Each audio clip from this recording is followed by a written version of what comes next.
confío en su hermana, y casi mata a su bebé. Y no fue un accidente. Fue una traición. Mi hermana y yo siempre tuvimos una relación apenas aceptable, sostenida más por la costumbre que por el afecto. No éramos cercanas ni conflictivas. Simplemente coexistíamos. No compartíamos secretos, ropa ni intereses, y cuando quedábamos a solas el silencio se instalaba entre nosotras sin incomodarnos lo suficiente como para romperlo. Todo permaneció así hasta que cumplió 21 años. En el momento en que probó su primera cerveza, algo en ella cambió. Lo que empezó como una bebida ocasional se transformó en un hábito semanal y luego diario. Verla perderse fue devastador, pero lo peor fue cuando intentó arrastrarme con ella. Nunca me gustó el alcohol y siempre quise mantenerme lejos. Aún así, me presionó hasta forzarme a beber. En su cumpleaños 22 me dio una botella que creí agua y resultó ser vodka puro. Al escupirlo y empezar a toser, levanté la vista y la vi grabándome mientras se reía. Después de eso le di una última oportunidad y tracé un límite claro. Un mes más tarde, durante una salida por el aniversario con su novio, volvió a traicionarlo. Me dio tragos tan diluidos que no noté el alcohol. Vodka, whisky, ron.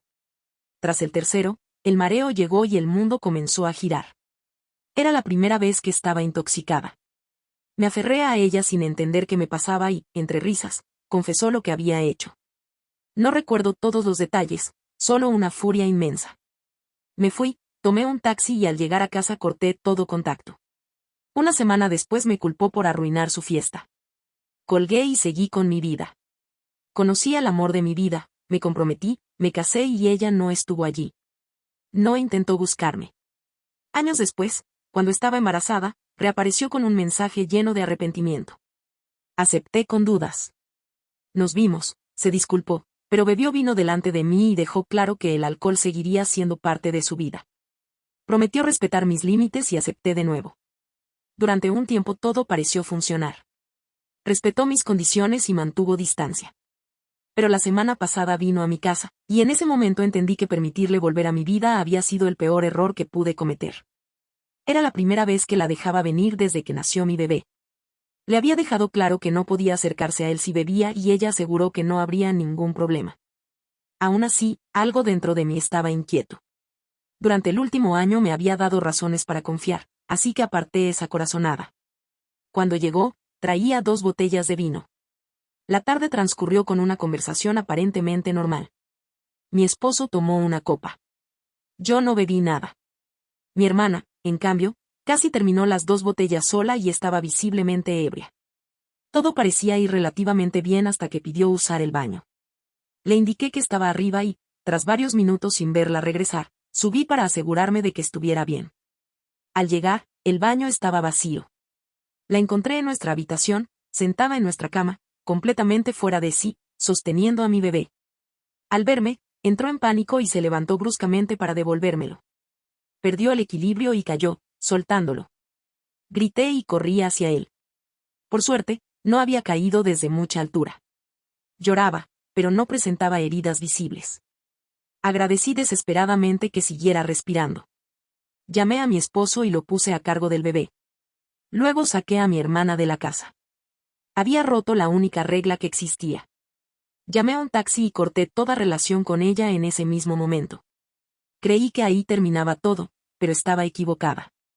Había hecho algo peor. Le había dado vino a mi hijo. Minutos después, él vomitaba mientras mi esposo lloraba y llamaba a emergencias. Las horas siguientes fueron una sucesión de pánico, ambulancias, médicos y miradas acusadoras. Confirmaron intoxicación alcohólica en mi bebé. Nos interrogaron, iniciaron una investigación y nos trataron como sospechosos mientras él recibía atención. Mi hermana desapareció por completo. No respondió llamadas ni mensajes. Finalmente nos dijeron que estaría bien, aunque habría que vigilarlo. El alivio fue devastador. Al día siguiente, entre rabia y agotamiento, fui a buscarla. No estaba. Su ausencia confirmó lo que ya sabía. Había puesto en riesgo la vida de mi hijo y huyó. Ese fue el final definitivo. Nunca más permitiría que se acercara a mi familia. Al volver a casa encontré a David sosteniendo a Jackson, que por suerte dormía tranquilo. No hizo falta discutirlo. Decidimos que mi hermana quedaba fuera de nuestras vidas de forma permanente. Bloqueamos su número, sus redes y su correo. Instalamos una cámara sencilla en la puerta y dejamos todo documentado por si alguna vez necesitábamos protección legal. Nada de eso fue difícil. La seguridad de nuestro hijo no era negociable. Durante una semana entera vivimos únicamente para vigilar a Jackson. Nos turnábamos día y noche, atentos a cada respiración. Parecía recuperarse bien y, cuando empezamos a relajarnos un poco, el teléfono se llenó de mensajes. Megan había publicado un video llorando, visiblemente intoxicada, acusándome de impedirle ver a su sobrino por crueldad. Se presentó como una tía amorosa castigada por un simple error. La reacción familiar fue inmediata y dolorosa. Me acusaron de exagerar, de vengativa, de usar el incidente como excusa. Ella había puesto en peligro la vida de mi hijo y aún así logró hacerse pasar por víctima. Intenté explicar la verdad en privado, pero descubrí que se había adelantado minimizando lo ocurrido. Muchos prefirieron creerle. Esa traición silenciosa abrió grietas que no sabía que existían.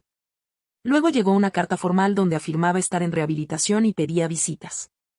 Al verificarlo, el centro no existía. Mientras veía dormir a mi bebé entendí hasta dónde era capaz de mentir. Pedimos asesoría legal, reforzamos la seguridad y comenzamos a documentarlo todo. Esa misma noche apareció borracha en nuestra puerta. Verla en las cámaras confirmó lo que ya sabía. No había cambiado. Tiré sus regalos a la basura. Proteger a mi hijo significaba cerrarle la puerta para siempre. A la mañana siguiente llamé al pediatra para advertir que Megan podía intentar acceder al historial médico de Jackson. Pidieron verificación extra para cualquier solicitud y creí que con eso bastaría. Horas después recibí una llamada del consultorio informándome que alguien que se identificó como mi hermana había intentado obtener copias del expediente y que, al pedirle la autorización firmada, había colgado. Sentí como la sangre se me helaba. Ya no era solo imprudencia, era invasión. Contacté nuevamente a Jordan. Confirmó que esto fortalecía nuestro caso y nos aconsejó alertar a cualquier institución relacionada con Jackson. Al día siguiente fuimos a la guardería donde pensábamos inscribirlo y allí nos confirmaron que Megan había pasado el día anterior preguntando por los procedimientos. Saber que estaba siguiendo nuestros pasos tan de cerca me provocó náuseas. Decidimos descartar esa opción y buscar cuidado en casa. Ese fin de semana mi madre nos invitó a cenar, prometiendo que Megan no estaría. Acepté con cautela, queriendo creer que aún podía existir un límite. Todo parecía normal hasta que escuché la risa de mi hermana desde la cocina. No discutí ni reclamé. Tomé a mi hijo y me fui. La traición fue inmediata y absoluta. Más tarde supe que todo había sido planeado y que Megan llevaba semanas viviendo con mis padres tras ser echada por su pareja. Comprendí entonces que también ellos habían elegido protegerla a ella antes que a su nieto. Esa noche lloré por la familia que creí tener. A la mañana siguiente pedí distancia y bloqueé todo contacto. Durante los días siguientes, el silencio llegó acompañado de una calma tensa. Me aferré a Jackson, a su crecimiento, a su vida intacta. Protegerlo se convirtió en mi única prioridad. El jueves decidí ir al supermercado con Jackson. Era la primera salida que no tenía que ver con médicos ni hospitales y me sentía, por primera vez, segura en mi rol de madre.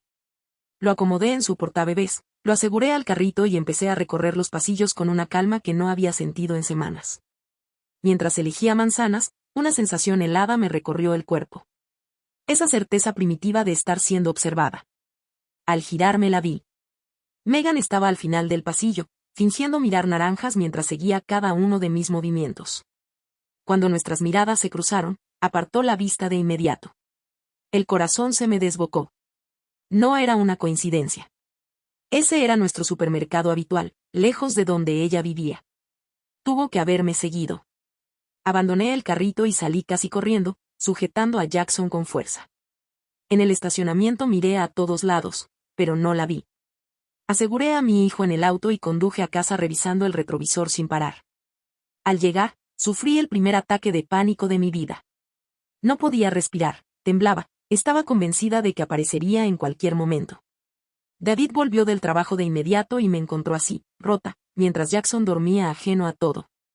A partir de ahí, todo se volvió vigilancia y registro. Consultamos otra vez con Jordan y entendimos que necesitábamos pruebas, patrón, tiempo. Megan intensificó el contacto desde cuentas nuevas, correos y audios cargados de culpa y manipulación. Guardé todo sin responder. Su tono pasó de suplicante a exigente. Luego vinieron más señales. Un auto dando vueltas cuando la niñera paseaba a Jackson. Preguntas inquietantes a una amiga sobre nuestras rutinas y llaves. Cambiamos cerraduras, códigos, aseguramos ventanas. Dormíamos por turnos. Una noche, pasada la madrugada, David me despertó. Un auto llevaba más de una hora frente a la casa. A través de las persianas reconocí la silueta del auto de Megan y su figura observándonos desde el interior. David salió. Yo sostuve el teléfono con las manos temblorosas. Minutos después el auto se fue. Era ella. Dijo que solo quería asegurarse de que estuviéramos bien. En ese momento entendí que ya no se trataba solo de alcohol. Era acoso. Y el miedo, desde entonces, se volvió parte de nuestra rutina. A la mañana siguiente llevamos toda esa nueva evidencia a Jordan. Por primera vez, coincidió en que ya teníamos suficientes elementos para solicitar una orden de restricción temporal. Presentamos los documentos ese mismo día y, en cuestión de horas, fue concedida. Megan quedó legalmente obligada a mantenerse a más de 500 pies de nosotros, de nuestra casa y del consultorio médico de Jackson. Durante aproximadamente una semana, la orden pareció funcionar. No hubo autos rondando, mensajes extraños ni señales de que nos siguiera. Empezamos a relajarnos, creyendo que por fin había entendido el límite. Esa ilusión se rompió una tarde mientras revisaba Instagram. Encontré una cuenta de blog maternal usando fotos de Jackson. Había docenas de imágenes robadas de mis redes, acompañadas de textos que lo presentaban como su sobrino y hablaban de momentos que jamás ocurrieron. Al profundizar, descubrí varias cuentas falsas más en distintas plataformas, todas construyendo una fantasía en la que ella formaba parte activa de la vida de mi hijo. Pasé horas denunciándolas y ajustando cada configuración de privacidad posible. Legalmente, nada de eso violaba la orden. El desgaste emocional comenzó a pasar factura y decidimos iniciar terapia. En la primera sesión, mientras relatábamos todo, recibimos una llamada de emergencia. Al volver a casa, la policía ya estaba allí.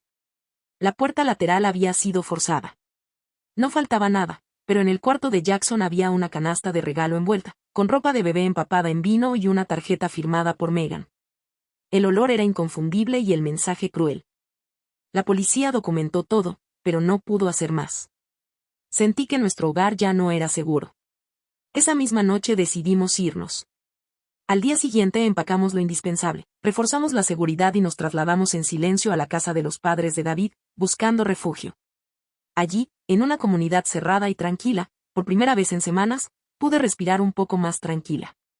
Durante los primeros días en casa de los padres de David, por primera vez en semanas pude dormir sin sobresaltos. Estar lejos de nuestro hogar y del miedo constante a que Megan apareciera nos dio un respiro real. Jackson también parecía sentirlo.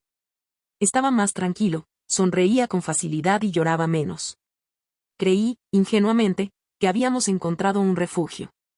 Al cuarto día recibí un mensaje de un número desconocido comentando lo tranquilo que se veía el jardín. Sentí un frío inmediato recorriéndome el cuerpo. No había duda, nos había encontrado otra vez. David revisó el vecindario, pero no había rastro visible. Aún así, el mensaje era una advertencia clara. Michael, el padre de David, tomó el control de la situación y nos ayudó a reforzar la seguridad, aconsejándonos variar rutinas, rutas y desaparecer por completo de las redes. Seguimos cada indicación, pero Megan continuó extendiendo su alcance. Logró contactar a los padres de David y luego a familiares lejanos, obligándonos a explicar una y otra vez por qué una desconocida hablaba de nuestro hijo. Mientras tanto, se acercaba la audiencia para la orden de restricción permanente. Reunimos cada prueba con precisión casi obsesiva. Jordan estaba confiado, pero el día previo supimos que Megan había contratado a un abogado agresivo y experimentado. En la corte expuse los hechos con calma, detallando el peligro, el acoso y la invasión a nuestro hogar. Su abogado intentó convertirla en víctima y a mí en alguien vengativa. El juez decidió postergar la resolución. Al salir, me encontré con mi madre. Sus palabras confirmaron lo que ya temía. Había compartido nuestra ubicación y priorizaba a Megan por encima de la seguridad de mi hijo. Esa fue la última fractura. Me alejé sabiendo que, para proteger a Jackson, también tendría que poner distancia con mis propios padres. Esa noche, la madre de David me entregó un sobresellado que había llegado mientras estábamos en el juzgado.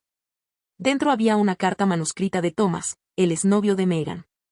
Al leerla, sentí un nudo en el estómago. Describía cómo había terminado con ella después de presenciar su obsesión, cómo hablaba constantemente de rescatar a mi bebé. Como bebía sin control y había cubierto una pared entera con fotos impresas de Jackson sacadas de mis antiguas redes sociales. Decía que tenía miedo de lo que pudiera hacer y que sentía la obligación de advertirnos. Entregamos esa carta de inmediato a Jordan y a la policía. Esa misma noche, las cámaras de seguridad captaron a Megan intentando escalar la cerca del patio trasero. La alarma sonó y huyó, pero su rostro quedó grabado con total claridad. Era una violación directa de la orden temporal. Al día siguiente, en la audiencia reprogramada, el juez revisó todo. Megan apareció con una imagen controlada y arrepentida, acompañada de documentos de un supuesto tratamiento. Cuando me tocó hablar, expuse los hechos con la voz quebrada pero firme. Expliqué que no buscaba castigo, sino protección, porque vivía con miedo constante y mi hijo ya había sido puesto en peligro una vez. El juez concedió la orden de restricción permanente por 3 años. El alivio duró poco. Horas después, Megan violó la orden enviando un correo amenazante. La policía fue a buscarla y descubrió que había abandonado su apartamento. Allí encontraron botellas vacías, mapas de nuestras rutinas y más fotos de Jackson, incluso algunas tomadas a distancia. Saber que estaba libre y observándonos nos obligó a quedarnos en casa de los padres de David. Tras varios días tensos, creímos que tal vez se había ido. Pero cuando Jackson salió al parque con la niñera, recibí la llamada que confirmó lo contrario. Megan estaba allí, siguiendo a distancia. Llamé a David y a la policía de inmediato.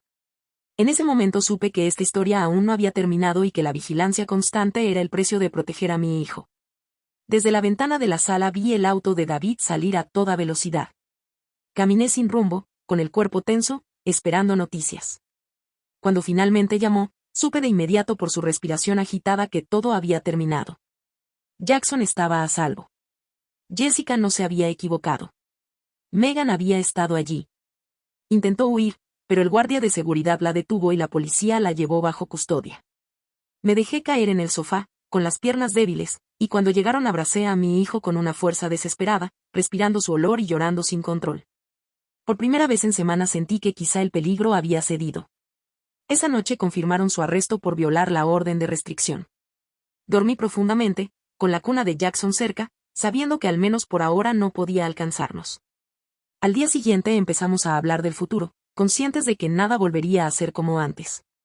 Nuestra seguridad ya no era algo que pudiéramos dar por sentada. La audiencia de fianza llegó rápido. Megan fue liberada con condiciones estrictas, monitoreo constante, pruebas semanales y distancia obligatoria. Saber que seguía libre no me dio paz, así que permanecimos en casa de los padres de David. Semanas después supimos que su evaluación reveló problemas más profundos que el alcohol. Sentí alivio y tristeza al mismo tiempo. Entender no borraba el daño. Cuando llegó la solicitud de una sesión familiar supervisada, supimos que aún no era el momento. Elegimos proteger nuestra estabilidad. Respondimos con firmeza y respeto. Por primera vez desde que todo comenzó, sentí que estábamos tomando decisiones desde la calma y no desde el miedo, aferrados a una sola certeza: proteger a nuestro hijo siempre estaría por encima de cualquier lazo de sangre. Por esa época, mis padres intentaron una vez más acercarse. Esta vez mi padre llamó al celular de David, sabiendo que yo probablemente no contestaría. Escuché todo en altavoz. Dijeron que habían reflexionado, que hablaron con los médicos de Megan y que por fin entendían cómo durante años habían justificado su conducta en lugar de responsabilizarla. Los escuché con una mezcla de cansancio y amargura. Reconocían que nos habían fallado a ambas, que no me protegieron y que tampoco buscaron ayuda real para ella a tiempo. Decían que ahora sí estaba cambiando, que los médicos veían avances claros. Aún así, para mí la prioridad seguía siendo una sola: Jackson. No hice promesas. Acepté únicamente que recibieran actualizaciones por correo electrónico y algunas fotos, dejando claro que cualquier información compartida con Megan significaría un corte inmediato. Fue una concesión mínima, pensaba más como un límite controlado que como una reconciliación real. Pasaron 6 meses tranquilos. Megan cumplía con el tratamiento, mantenía la sobriedad comprobada y no violaba la orden de restricción. Con el tiempo, regresamos a nuestra casa tras instalar un sistema de seguridad exhaustivo. Entonces llegó una carta formal, enviada a través de su terapeuta. En ella, Megan reconocía el daño causado sin excusas ni manipulación. No pedía perdón ni acceso a Jackson. Solo asumía responsabilidad y hablaba de su compromiso con la recuperación.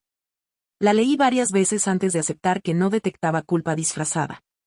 Decidimos acusar recibo, pero mantener distancia. Durante meses llegaron reportes positivos.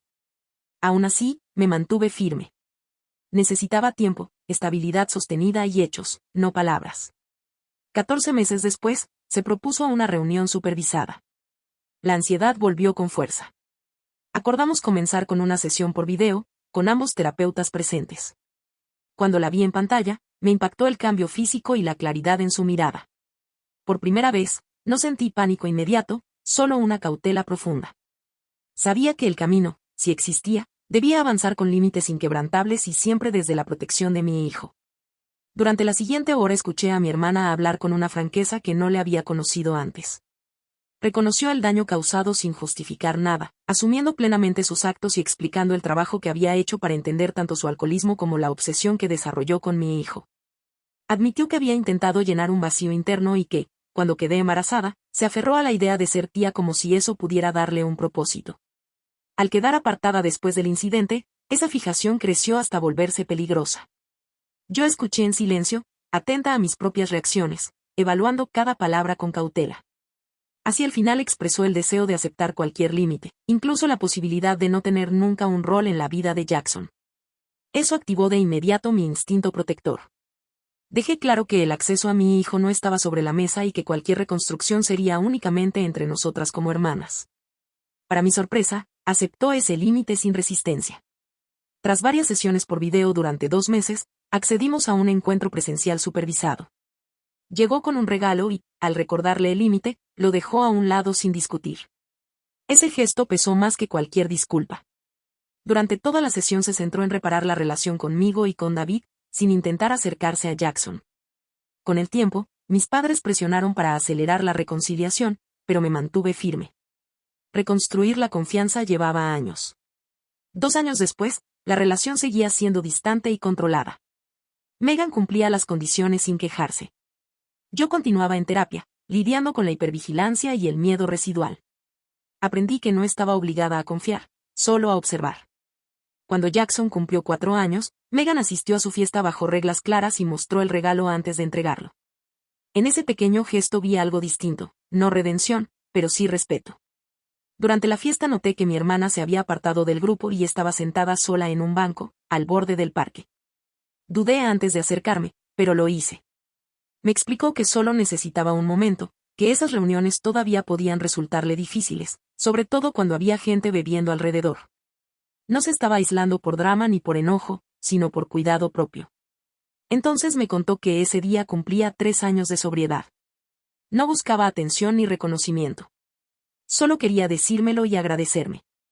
Agradecerme por haber sostenido mis límites cuando ella estaba en su peor momento, por no haber cedido cuando manipulaba a todos, porque esa negativa la obligó a enfrentarse a sus problemas de verdad. Me quedé sin palabras. Solo sentí un asentimiento silencioso dentro de mí y una aceptación cautelosa de su proceso. Al volver con los demás entendí que habíamos encontrado un equilibrio nuevo. No una hermandad cercana ni reparada, sino una relación gestionada con cuidado, basada en respeto ganado con esfuerzo. Jackson seguía siendo la prioridad absoluta, pero ahora existía espacio para una interacción medida. Hoy Megan lleva 4 años sobria. Vive en un pueblo cercano y trabaja ayudando a otras personas con adicciones.